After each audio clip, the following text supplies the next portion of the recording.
नमस्कार। News plus 21 के खास विश्लेषण जो कि 2024 के आम चुनाव को समर्पित है। मैं जय दुबे आपको विभिन्न अनछुए पहलुओं के जरिए बताऊंगा कांग्रेस और भाजपा के अर्श से फर्श और फर्श से अर्श तक का सफर। तो आइए जुड़िए हमारे खास प्रोग्राम कर्तव्य पथ 2024 से।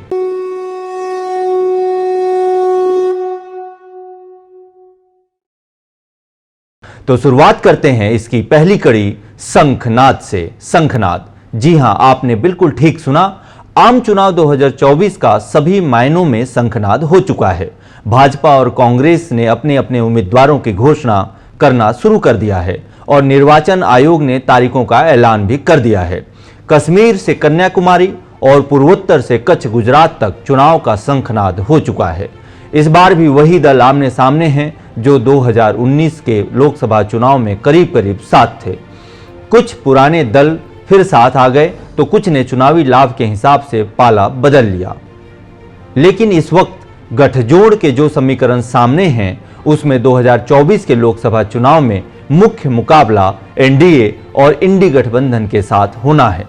एनडीए की अगुवाई प्रधानमंत्री नरेंद्र मोदी कर रहे हैं तो इंडी गठबंधन में कांग्रेस के अलावा वो बाकी क्षेत्रीय दल साथ हैं जो अपने अपने राज्यों में सरकार चला रहे हैं। हालांकि बीजेपी की अगुवाई वाले एनडीए को मात देने तमाम विपक्षी दल इंडी गठबंधन में एक साथ आ गए, ऐसा है और ऐसा नहीं भी है। इंडी गठबंधन में साथ रहे कांग्रेस और आम आदमी पार्टी में अभी केवल दिल्ली और गुजरात के ही सीटों का बंटवारा हो पाया है, जबकि पंजाब में आप ने एक भी सीट पर बंटवारे की सहमति देने से इनकार कर दिया है और कांग्रेस को मन भारी करके समझौता करना पड़ा है। यह बात बहुत ज्यादा जोर देने की नहीं है। राज्यों के हिसाब से भाजपा ही एकमात्र ऐसी पार्टी है जो सीधे तौर पर लगभग सभी राज्यों में चुनाव लड़ेगी और अपने उम्मीदवार उतारेगी। विरोध में कांग्रेस को हमेशा क्षेत्रीय दलों के भरोसे रहना पड़ा है और यही कारण है कि समय समय पर क्षेत्रीय दल कांग्रेस को आंख दिखाते रहे हैं। भाजपा ने टोटल 235 सीटों पर उम्मीदवारों की घोषणा कर दी है, जबकि इंडी गठबंधन ने लगभग 200 सीटों पर अभी तक उम्मीदवारों की घोषणा की है।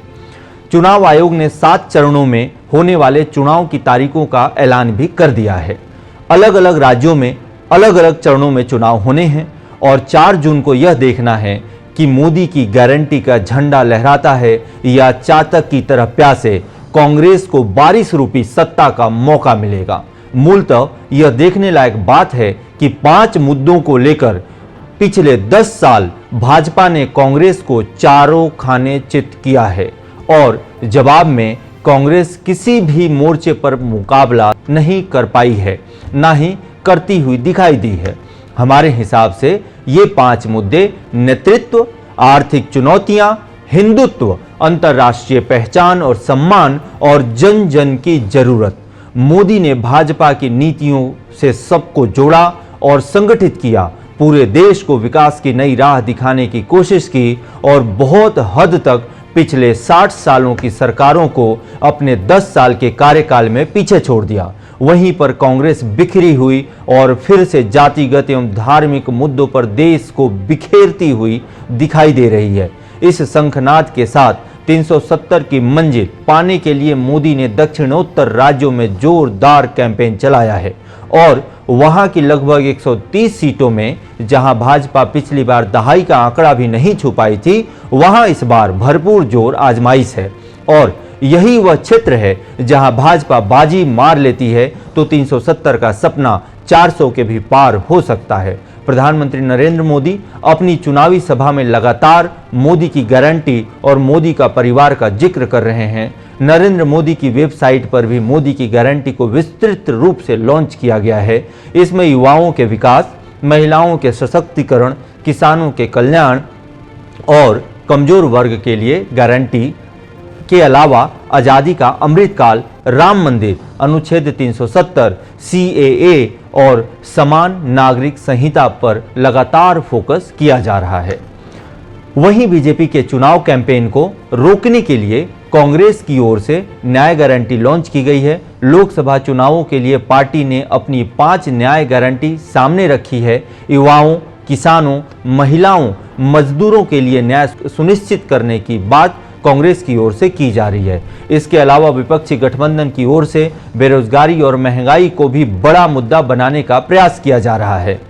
अगले एपिसोड में हम आपको बताएंगे 1952 से लेकर 2019 तक किन मुद्दों पर चुनाव लड़े गए, किन नारों ने बदला जनता का मूड, किसे मिली जीत और किसे मिली हार, देश के हालात क्या थे और इन चुनाव में स्थानीय दलों किन मुद्दों को लेकर जनता की अदालत में पहुंचे थे। तब तक बने रहें न्यूज प्लस 21 के साथ, आपके हक की बात।